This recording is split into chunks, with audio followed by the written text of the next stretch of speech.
दोस्तों आज हम बात करने वाले हैं 90s की बहुत ही क्यूट एंड ब्यूटीफुल एक्ट्रेस के बारे में। जिस वक्त ये बॉलीवुड में आई थी उस वक्त बॉलीवुड में जूही चावला, रवीना टंडन, करिश्मा कपूर जैसे एक्ट्रेसेस अपना जलवा बिखेर रही थी, लेकिन ये इन सब से हटके थी, बहुत ही बोल्ड और बहुत ही क्यूट, जो खुद फिल्मी बैकग्राउंड से आती हैं।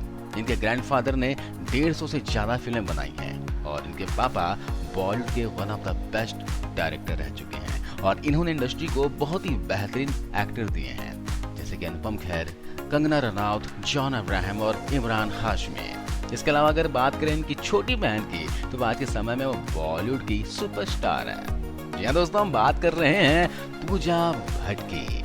आज इस वीडियो में हम पूजा भट्ट के बारे में वो सच्चाई जानने वाले हैं जिसके बारे में शायद ही आप जानते होंगे। तो कमर की पेटी बांध लीजिए, आइए वीडियो शुरू करते हैं। पूजा भट्ट महेश और उनकी पहली पत्नी लॉरिन, जिनका अब नाम है किरण भट्ट, इनकी बड़ी बेटी है। पूजा भट्ट का एक भाई है जिसका नाम है राहुल भट्ट। और बात करें आज की सुपरस्टार आलिया भट्ट की तो आलिया इनकी स्टेप सिस्टर है। इसके अलावा बात करें नामी डायरेक्टर धर्मेश दर्शन और सुनील दर्शन की तो वो पूजा भट्ट की कजन्स हैं। एक्टर इमरान हाशमी और डायरेक्टर मोहित सूरी ये भी पूजा भट्ट के ही फैमिली मेंबर्स हैं। पूजा भट्ट ने बचपन से ही अपनी फैमिली में एक फिल्मी माहौल देखा है। इनके जो ग्रैंडफादर थे नाना भाई भट्ट, वो बॉलीवुड के बहुत ही बड़े डायरेक्टर प्रोड्यूसर थे। इसके अलावा सभी जानते हैं कि महेश भट्ट का बॉलीवुड में कितना नाम है और यही कारण है कि उनकी फैमिली में बॉलीवुड स्टार्स का आना जाना शुरू से ही था। पूजा भट्ट जिस वक्त बड़ी हो रही थी तो एक्टर और एक्ट्रेसेस के लाइफ को देखकर तो एडमायर होती थी, लेकिन उनकी जिंदगी में जो स्ट्रेस लेवल था उसे देखकर इन्होंने डिसाइड कर लिया था कि वो बड़ी होकर बॉलीवुड एक्ट्रेस तो बिल्कुल भी नहीं बनेंगी। पूजा भट्ट तो एस्ट्रोनॉट बनना चाहती थी, लेकिन किस्मत को कुछ और ही मंजूर था और 17 साल की उम्र में पूजा भट्ट ने पहली बार कैमरा फेस किया फिल्म डैडी के लिए। इस फिल्म को महेश भट्ट ने ही बनाया था। पहले तो पूजा भट्ट ने इस फिल्म को करने से इनकार कर रही थी, पूजा भट्ट को कैमरा फेस नहीं करना था।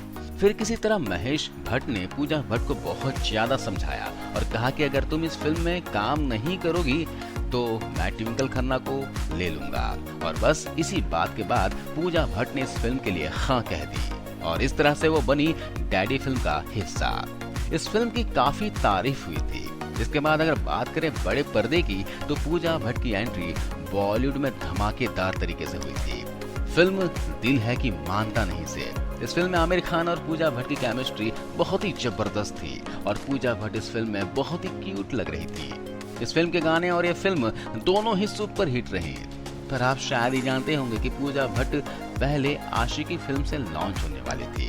जी हाँ दोस्तों, महेश भट्ट इस फिल्म में हीरोइन के तौर पर सबसे पहले पूजा भट्ट को ही लेना चाहते थे, लेकिन पूजा भट्ट के साथ इस फिल्म के बारे में बात की गई तो इन्होंने इस फिल्म में काम करने से बिल्कुल मना कर दिया।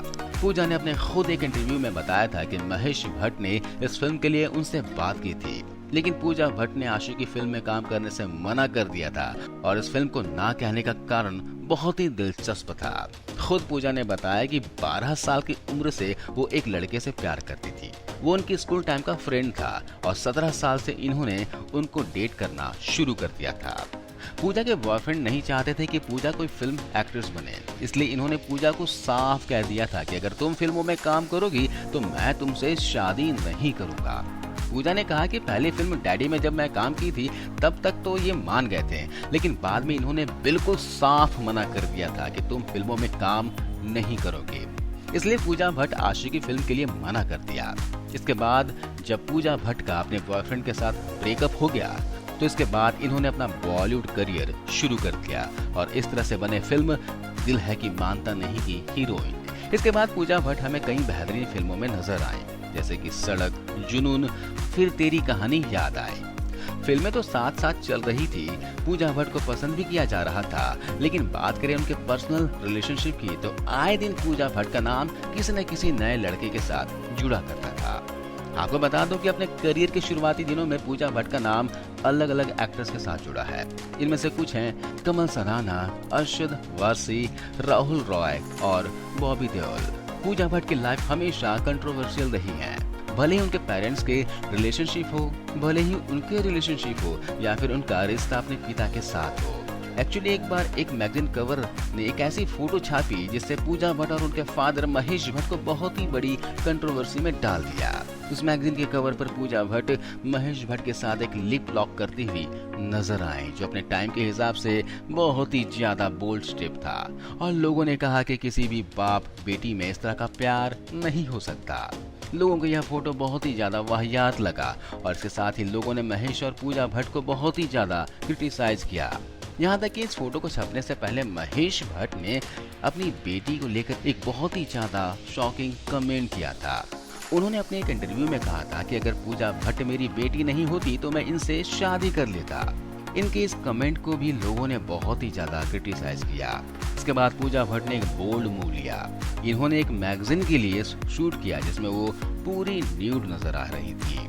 हालांकि इनकी बॉडी पेंटेड थी, लेकिन इसके बाद भी पूजा भट्ट को कहीं न कहीं कंट्रोवर्सी से जोड़ा जाने लगा और लोगों की काफी नाराजगी झेलनी पड़ी। पूजा भट्ट दिखती अच्छी थी, बॉलीवुड बैकग्राउंड से भी थी, उनका काम भी इंडस्ट्री में चल रहा था और उन्हें ऑफर्स भी मिल रहे थे, लेकिन कहीं न कहीं पूजा भट्ट खुद को सपोर्ट नहीं कर पा रही थी। इसका कारण था उनकी पर्सनल लाइफ। जी हाँ, पूजा भट्ट ने खुद अपनी एक इंटरव्यू में बताया था कि बचपन से ही उनकी पर्सनल लाइफ काफी डिस्टर्बिंग रही है। जब वो छोटी थी तभी उनके फादर ने उनका घर छोड़ दिया था और वो परवीन बॉबी के साथ शिफ्ट हो गए थे और यही वजह है कि उनका बचपन कहीं न कहीं डिप्रेशन में गुजरा। यहाँ तक कि जब महेश भट्ट ने सोनी राजदान से शादी की थी तब के समय पूजा भट्ट सोनी राजदान से बहुत ही ज्यादा नफरत करती थी। उनके घर में अगर सोनी का जिक्र भी होता था तो पूजा भट्ट गुस्से से आग बबूला हो जाया करती थी और तब पूजा बहुत ही ज्यादा डिप्रेशन में चली गई थी। अपने पर्सनल लाइफ से काफी परेशान थी। इस वजह से पूजा भट्ट अपने काम पर फोकस नहीं कर पाई। पूजा खुद कहती हैं कि उनके पर्सनल लाइफ में जो तकलीफ थी इस वजह से उन्हें डिप्रेशन होता था और इन चीजों को भगाने के लिए इन्होंने 16 साल की उम्र से ही शराब पीना शुरू कर दिया था। पूजा कहती हैं कि उनकी शराब की लत बहुत ही गहरी थी। 24 साल की उम्र से उन्होंने सिगरेट पीना भी शुरू कर दिया था, यानी कि इधर एक्टिंग और करियर और उधर नशा। अगर वो नशा नहीं करेगी तो अपने करियर में भी फोकस नहीं कर पाएंगी। कुछ ऐसा हाल था पूजा भट्ट के करियर का। पूजा भट्ट ने 89 में डेब्यू किया था। अगर बात करें 96 की तो 96 आते आते इन्होंने फिल्मों में काम करना छोड़ दिया था क्योंकि इनका इंटरेस्ट अब फिल्म प्रोडक्शन में हो गया था, क्योंकि उनके फैमिली का बिजनेस भी यही था। यही कारण था कि पूजा भट्ट ने डिसाइड किया कि अब वो फिल्में बनाएंगे। इसी दौरान इन्होंने अपने प्रोडक्शन की पहले फिल्म बनाई तमन्ना और इस फिल्म को क्रिटिक्स ने बहुत ज्यादा पसंद किया। इस फिल्म को best film of the social issue का नेशनल अवार्ड मिला। इसी फिल्म से पूजा भट्ट ने बॉलीवुड में एज अ प्रोड्यूसर स्टैब्लिश हो गई और पूजा भट्ट ने अपनी प्रोडक्शन में और भी कई बेहतरीन फिल्में बनाई जैसे कि दुश्मन और जख्म। इसके बाद 2003 में इन्होंने एक फिल्म बनाई जिसका नाम था जिस्म। इस फिल्म से जॉन अब्राहम ने बॉलीवुड में डेब्यू किया था और इस फिल्म से ही हमें मिली बॉलीवुड की one of the hot successful जोड़ी जॉन और बिपाशा की। इस फिल्म ने बॉक्स ऑफिस पर भी अच्छा कमाल किया और इसी फिल्म में किरदार निभा रहे थे एक्टर रणवीर शौरी।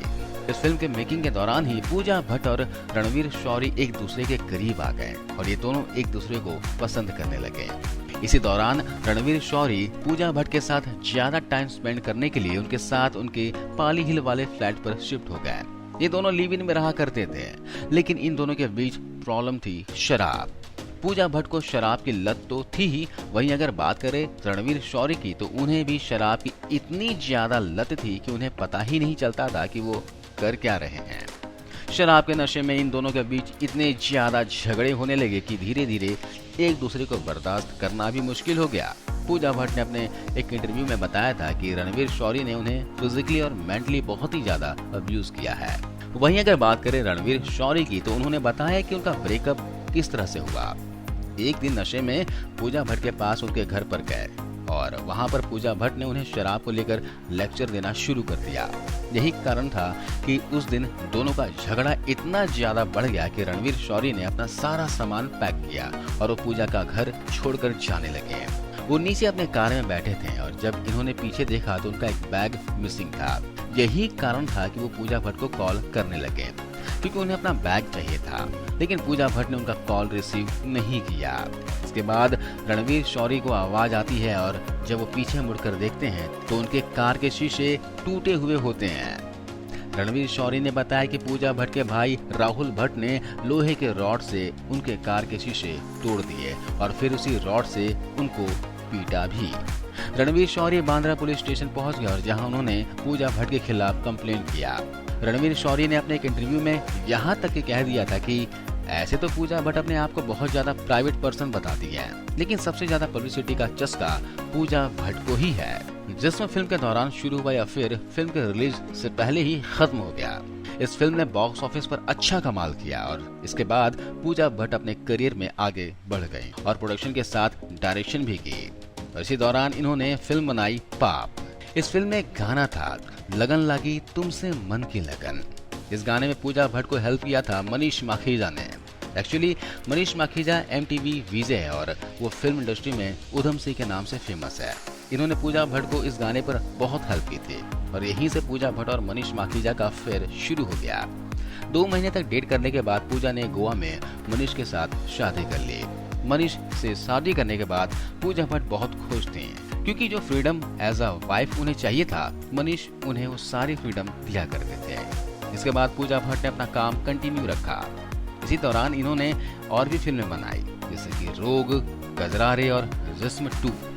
लेकिन 2014 में पूजा भट्ट ने अपने लाइफ से जुड़ी एक शॉकिंग बात शेयर की। ट्विटर के जरिए उन्होंने बताया कि वो मनीष से अपने 11 साल लंबे रिलेशनशिप को तोड़ रही हैं और उनसे तलाक ले रही हैं। पर तलाक का कारण क्या था ये तो नहीं पता, लेकिन कहा जाता है कि दोनों की आपस में बंद नहीं रही थी और दोनों को एक दूसरे से स्पेस चाहिए था, इसलिए इन्होंने तलाक ले लिया।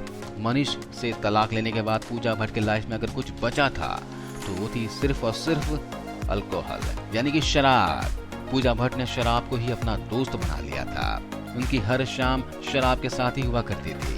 पूजा खुद बताती हैं कि वो चीजों से भागने के लिए सिर्फ और सिर्फ शराब ही पिया करती थी। इस कारण उनका वजन बढ़ रहा था और उनकी हेल्थ भी खराब हो रही थी। इसी दौरान एक दिन जब वो अपने डैड से मोबाइल पर चैट कर रही थी तो उन्होंने अपने डैड को टेक्स्ट किया, डैड आई लव यू। इनके डैड ने रिटर्न में जवाब दिया कि अगर तुम मुझसे प्यार करती हो तो अपने आप से प्यार करो, ताकि तुम्हारे अंदर जो तुम्हारे डैड हैं वो बच जाएं। उनके डैड की यह बात पूजा भट्ट के दिल में डायरेक्ट उतरी और उस दिन से इन्होंने डिसाइड किया कि वो अल्कोहल को टच भी नहीं करेंगे। पूजा भट्ट खुद बताती हैं कि ऐसे कई मौके आए जब वो सेलिब्रेट कर सके, जैसे कि उनका बर्थडे हो या फिर आलिया भट्ट का अवार्ड हो, लेकिन इन्होंने इन सब ओकेशंस को बिना अल्कोहल के एंजॉय किया और अब बिना नशे के अपनी जिंदगी खुशी खुशी गुजार रही हैं। तो दोस्तों, ये है पापा की परी पूजा भट्ट की अब तक की कहानी।